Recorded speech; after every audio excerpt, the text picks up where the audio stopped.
Stanislas à moi, bonjour. Bonjour à vous, Ahmed Arekpa. Bonjour à toutes et à tous. J'ai un bon jeu d'acteur ou pas? Oui, tout à fait, tout à fait. On se comprend ou pas? Très, très bien même. On se comprend. Oui, on se comprend. Plaisir de vous retrouver en plateau, Stanislas à moi. Ahmed. On va s'intéresser donc à quelques sujets d'actualité abordés par les quotidiens. Ce matin, on démarre par un titre paru à la une du quotidien Dynamisme Info. Évidemment, c'est ce que je lis sur l'affiche que vous m'avez transmise tout à l'heure. Je pense que les téléspectateurs ont vu très rapidement l'affiche. Voilà, sortir du néant, du côté droit. Enfin, ici, c'est la droite. Je ne sais pas si chez vous, ça fait... Enfin, c'est pareil, mais ici, c'est la droite. Donc, c'est ça. L'affiche, donc, elle affiche, F-I-C-H-E, elle est sortie de nulle part comme ça, et puis elle a atterri là. Ça vole, de leur expliquer ça vole.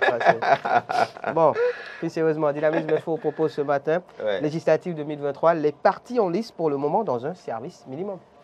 Oui, service minimum. Avez-vous le même sentiment, la même impression? Tout à fait, j'ai la même impression et je dirais même que j'ai fait le même constat. D'accord. Parce que nous sommes quand même au début de cette campagne électorale qui est prévue pour durer 2 semaines. Et ne demandez pas aux acteurs politiques de mettre toutes leurs forces dans la bataille dès le début. Dès le début. Et tel un moteur diesel, ils sont en train de peaufiner leur stratégie, d'évoluer petit à petit. Et cela ne vous aura pas échappé que c'est vers peut-être la deuxième semaine et vers les derniers jours que beaucoup de formations politiques mettent le turbo pour véritablement convaincre les électeurs. Donc pour le moment, ils sont un peu comme ce qu'on pourrait appeler dans le football, dans un round d'observation. Voilà, donc chacun essaye de voir un peu ce que l'autre formation politique fait sur le terrain, comment il déploie ses stratégies, pour peut-être essayer de la contre-attaquer. Donc ils sont dans cette observation-là qui va durer peut-être la première semaine de campagne et à partir de la deuxième semaine, les choses sérieuses vont devoir commencer. Voilà. Donc ils proposent un service minimum, ces partis politiques. C'est vrai, c'est le constat qui se dégage sur le terrain. C'est le constat qui se dégage sur le terrain. D'ailleurs, on en parlait hier en plateau avec Laurent Roland Tonneikes. Alors, on s'est posé beaucoup de questions par rapport à cela. Est-ce un manque d'engouement des populations aussi finalement? Parce qu'on sait qu'il n'y a pas de campagne électorale, ce sont les populations. Cela s'entend après. Est-ce aussi un calcul politicien de la part des politiciens? Vraisemblablement oui, puisque à vous écouter, c'est de cela qu'il s'agit concrètement. Voilà, on s'observe et on attend de voir justement l'adversaire jouer ses cartes pour savoir de quelle manière contre-attaquer en définitive.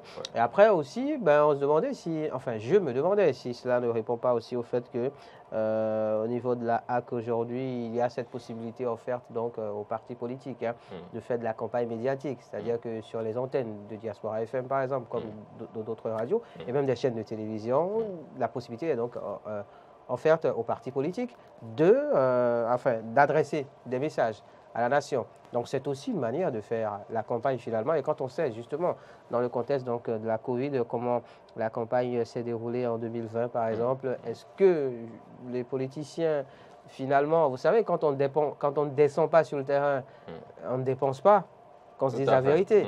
Du coup, est-ce que ce n'est pas finalement plus judicieux pour les partis politiques de procéder ainsi? Puis, on s'est dit aussi que forcément, la réforme du système partisan est passée par là. Puisqu'entre-temps, on avait des partis politiques justement, on va dire gérés pratiquement par un noyau familial, pour ne pas dire des partis politiques qui appartiennent à des familles, osons le dire, et donc qui, injectaient les fonds en espérant pouvoir rentrer donc, dans leurs fonds après coup. Sauf qu'aujourd'hui, on a de grands blocs. Donc, quand on a de grands blocs comme ça, c'est compliqué de sortir de l'argent parce que chacun fait ses calculs, parce qu'il ne voudra pas investir pour que Y en tire après les bénéfices.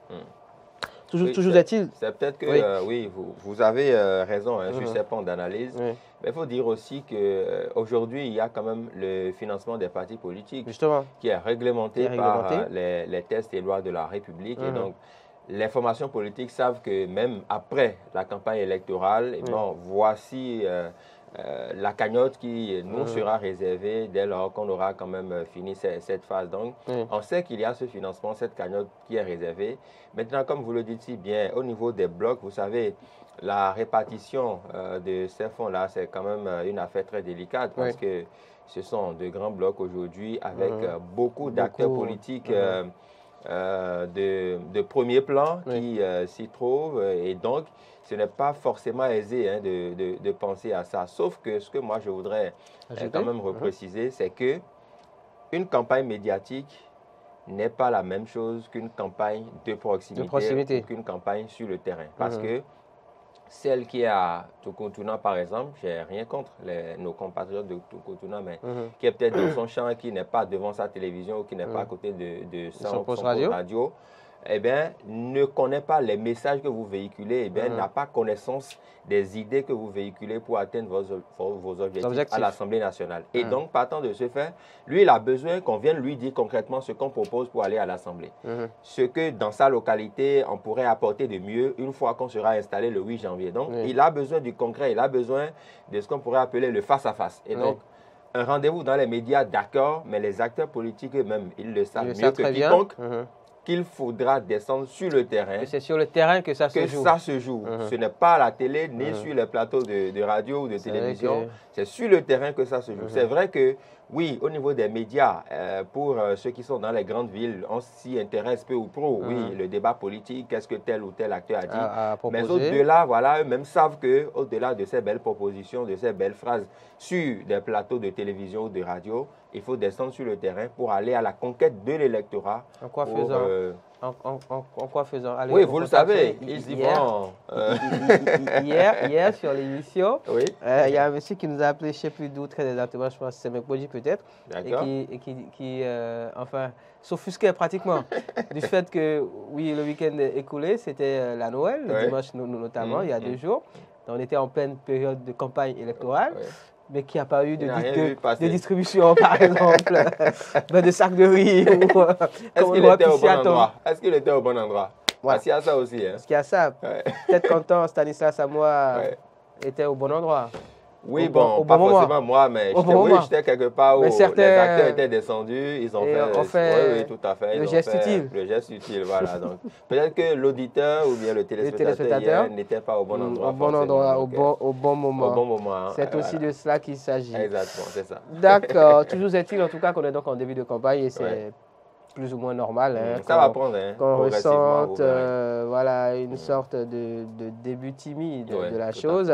Mais voilà, il va peut-être falloir attendre la fin de cette semaine, puisqu'on va déjà entamer la 2e semaine de campagne. D'ici le week-end prochain, voilà, vous verrez d'ici que le week-end, normalement, les lignes devraient bouger. Je propose qu'on reste à la une du quotidien Dynamisme Info. Donc la une va réapparaître dans les instants à suivre, voilà, comme par magie. Alors, à lire donc, règlement de la caution pour les législatives, les démocrates, les enfants choyés de Bouniaï, s'exclame Dynamisme Info ce matin. Stanislas. Je ne sais pas s'ils sont des enfants choyés de Bouniaï, je sais juste que jusqu'à preuve de contraire, l'ancien président de la République est président d'honneur de cette formation politique. C'est vrai qu'on aurait voulu l'entendre, hein, parce que après les derniers développements de l'actualité, notamment les démocrates qui sont quand même en lice pour les législatives de 2023, ce n'est pas rien du tout, hein, pour qui connaît l'actualité politique de notre pays, pour qui a connu les législatives de 2019, avec les récents événements, avec l'ardente ferveur de certains acteurs qui ont voulu quand même que les élections soient inclusives, que tout le monde y prenne part, et que les démocrates finalement aient leur ticket pour participer à ce processus électoral, et que leur président d'honneur ne se soit pas prononcé sur une telle actualité. Moi, ça me laisse sur ma faim en tant qu'observateur. Je voudrais bien l'écouter. Et donc, je ne sais pas s'ils sont des enfants choyés, mais je constate juste que oui, ils ont tout fait pour être dans la cause, ce qui n'était pas gagné d'avance. Moi, j'ai toujours dit que... Enfant choyé ou enfant délaissé? Non, vous savez, ça c'est un couteau à double tranchant. Ils ne sont ni choyés ni délaissés, mais ils se battent quand même pour résister. Ça, on peut le constater. Maintenant, ils seraient peut-être des enfants choyés si le président d'honneur lui-même se prononçait. Parce que on l'a quand même vu, hein, donc je pense quelques jours après l'obtention du récépissé définitif du Parti Les Démocrates, au détour d'une sortie peut-être pas officielle, avec une affiche. Avec une affiche brandissant, peu ou prou, parce qu'il a fait de manière très subtile. Exactement. Mais on l'a vu quand même avec une affiche du Parti Les Démocrates. C'est ça. En fait, c'est de ça qu'il s'agit. En communication, en marketing, on parle de placement de produits. C'est ce qu'il avait fait. Oui, mais je ne sais pas s'il a très bien placé ce produit parce que pour qui connaît Boni Yayi, le monsieur il est assez prolixe quand il veut parler. Il a ses comptes, il a changé. Facebook, Twitter et tout. Il a changé. Vous savez, il y a quelques années, c'est le monsieur qu'on retrouvait au stade de l'Amitié, faisant son footing, se préparant pour les législatives. Oui, tout à fait. Il n'en est rien, comment dire, cette année. Mais donc il a changé. Est-ce qu'on peut avoir changé du jour au lendemain de façon aussi radicale? Parce que c'est de ça qu'il s'agit. Ben oui, parce que il aurait pu sortir, se prononcer et dire que je suis content que mon parti ait pu avoir son récépissé. Vous savez pourquoi? Il y a quelques jours encore, il célébrait l'anniversaire de... de ce que vous savez. De ce que vous savez. Oui, remerciant un ancien président, d'accord, d'un pays de la sous-région. Tout à fait. Donc oui, ceci peut expliquer cela. Oui, de ce qu'il a apporté en son temps. En son temps. Oui. Mais vous savez, je pense qu'en tant que président d'honneur, il aurait pu quand même dire de façon officielle qu'il est content que sa formation politique puisse aller aux élections. Voilà. Finalement, donc, exactement. Et que même avant l'ouverture de la campagne électorale, qu'il puisse appeler les gens même à soutenir sa formation politique pour qu'on sache que véritablement, il est président d'honneur. Il ne peut pas l'être que de nom, mais il peut l'être aussi dans les actes. Voilà. Heureusement qu'il n'est jamais trop tard pour bien faire. Heureusement que nous ne sommes qu'à 3 ou 4 jours après l'ouverture de la campagne. Donc, tout est encore possible. Le matinal nous intéresse à présent. Le quotidien, le matinal, dont la une va s'afficher là, tout de suite. Faites vite, les gars. C'est de la magie qui est en train de s'opérer. Voilà, vous voulez me mettre la honte, les gars? Mettez la une du quotidien, le matinal. Mettez la une du quotidien, le matinal. Alors, la une de ce quotidien, ça va s'afficher, vous en faites pas. Je mange ma honte tranquillement, comme qui dirait Louis entier. Allez à la une donc, de ce quotidien, fin de la fixation des prix planchers de certains produits. Voilà, la magie opère finalement.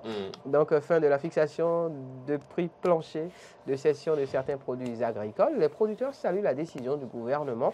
L'attitude des commerçants véreux dénoncée pour certains quotidiens. Il s'agit aussi de certains politiciens qui seraient à la manœuvre. Oui, tout à fait. Vous savez, la fixation du prix de certains produits agricoles, notamment pour le soja, qui fait débat. Il y a le karité, voilà, il y a le cajou. Ces produits-là qui font débat actuellement. C'est qu'il y avait une réglementation en la matière. Et à un moment donné, vous savez que le gouvernement avait voulu quand même mettre un peu d'ordre pour voir un peu, pour essayer d'opérer un suivi par rapport à la fixation des prix. Sauf que dans le cas actuel, parce qu'il ne faut pas aussi exagérer dans la fixation des prix, il faudrait que dès que vous êtes producteur, vous puissiez sur le marché, sur l'environnement économique, essayer d'adapter votre prix aux réalités du marché pour que ça soit beaucoup plus compétitif. Et donc, dans ce élan-là, le gouvernement avait quand même, essayé de faire un suivi à ce niveau. Sauf que nous sommes quand même dans une période électorale et nous étions dans une période préélectorale. Et tous les moyens étaient bons quand même pour certains acteurs de vouloir jeter du discrédit sur ci ou ça en disant que le gouvernement fixait le prix plancher une fois encore. Il n'en est rien parce que lors d'une tournée, j'ai suivi la ministre de l'Industrie et du Commerce, Mme Sadia Souma, qui a réitéré justement l'envie du gouvernement, cette fois-ci, de laisser libre cours à tous les acteurs, tous les producteurs agricoles, de fixer le prix qu'ils veulent. J'ai suivi la ministre qui l'a dit. Ils sont libres maintenant de fixer le prix qu'ils veulent, pourvu que cela soit vendu. Donc, ils peuvent le fixer à n'importe quel prix. Et ils ne sont même pas obligés de regarder aux alentours. Au Togo, comment ça se fait. Non, ils peuvent le fixer autant qu'ils veulent. Donc, dans ce cas, ce sont les commerçants véreux, justement, comme l'a plaqué le matinal à Sayoun aujourd'hui. Ce sont ces commerçants véreux-là qui sont en difficulté, qui sont dénoncés parce qu'il y a des gens qui veulent faire du surprofit, du sur-bénéfice. Ils veulent toujours avoir un peu plus qu'il n'en faut. Alors, quand c'est comme ça, il y a que les clients, les consommateurs sont délaissés parce que un produit qui peut-être peut être cédé à 1000 francs, quand on vous le propose à 2000, même si vous n'avez pas les moyens, vous ne vous en procurez pas. Bien sûr. Et non seulement c'est un manque à gagner, mais c'est aussi une perte pour ces commerçants véreux-là. Parce que quand vous faites de la surenchère que ce n'est pas acheté, eh bien, les produits vont finir par périr et ce sera à vos risques et périls. Et donc, dans ce cas, il faudrait voir le juste milieu entre les prix planchers qui sont ouverts, qui sont voilà, faciles à proposer au loisir des producteurs, mais aussi les réalités économiques du marché pour que ces prix soient davantage compétitifs. Donc, le gouvernement a laissé le jeu ouvert et c'est aux producteurs agricoles maintenant de saisir la balle au bon pour pouvoir se tirer d'affaire. Il s'agit pour le gouvernement, en tout cas au travers de cette décision, d'œuvrer justement à protéger, on va le dire ainsi, les avantages, sinon les intérêts, donc autant des producteurs que des consommateurs. Le gouvernement qui d'ailleurs dans ce cadre est en tournée de sensibilisation, comme le disent en fait la plupart des quotidiens ce matin, Émergence Info, on parle notamment. On va finir maintenant, Stanislas Amoah, par un tout dernier fait d'actualité abordé à la une du quotidien Les 4 vérités. La une va s'afficher dans un très court instant, celle donc du quotidien Les 4 vérités. Législative 2023, on peut lire en bas, écrit en vert, le BR dénonce des actes de vandalisme sur ses affiches à Cotonou, Paou et ailleurs. Bon, vous savez, les actes de vandalisme, on ne les encourage pas, mais ça ne date pas d'aujourd'hui. Ça ne date pas d'aujourd'hui. Et c'est quand même assez dommage que le Bloc républicain puisse dénoncer ces actes-là. Ce n'est pas bon. C'est vrai que les affiches participent à la campagne électorale, participent aussi à la visibilité dans les rues. Voilà, au niveau de certains coins, on voit les affiches. On voit aussi les différents candidats parce que c'est au travers justement de ces affiches qu'on se rend compte que telle personnalité est même candidat. Parce qu'on parlait des blocs UP, le Renouveau, Bloc républicain, voilà et tout. Mais c'est avec cette campagne maintenant que moi je découvre certains visages à connaître des candidats. Des candidats, on met le nom, dit candidat dans la 8e, candidat dans la 5e. Donc voilà, les affiches permettent de se rendre compte de ça. Sauf que ce n'est pas en vandalisant les affiches d'une formation politique qu'on se fera élire. Voilà, c'est-à-dire qu'il y a... Du tout pas. Il n'y a aucun... Comment dire? Il n'y a aucun lien. Il n'y a aucun lien. Il n'y a aucune logique en la matière. Aucune logique. Vous détruisez les affiches des campagnes des autres, tout se jouera dans les unes. Donc, c'est vrai qu'il faut le dénoncer, mais le Bloc républicain n'a pas à s'en faire pour ça. Détruire les affiches aussi, ce n'est pas une bonne chose parce que, vous savez, c'est réalisé à coût de millions. Bien sûr. Ce sont les imprimeurs qui se frottent les mains par cette campagne électorale. C'est la bonne période. Exactement. Donc, voilà. Ça me fait penser au projet qu'on avait, vous et moi, à la matière. Pourquoi l'a-t-on abandonné finalement? Pourquoi l'a-on abandonné? On le fera en 2026. Ok, d'accord. Dans le cadre des élections générales. Merci. Ce sera encore plus juteux. Vous avez de la mémoire, voilà. Ça sera encore plus, voilà. Et donc, les actes de vandalisme, ce n'est pas bon du tout. Sont à décourager. Oui, c'est à décourager, voilà. Merci à vous, Stanislas Amoah. C'est moi.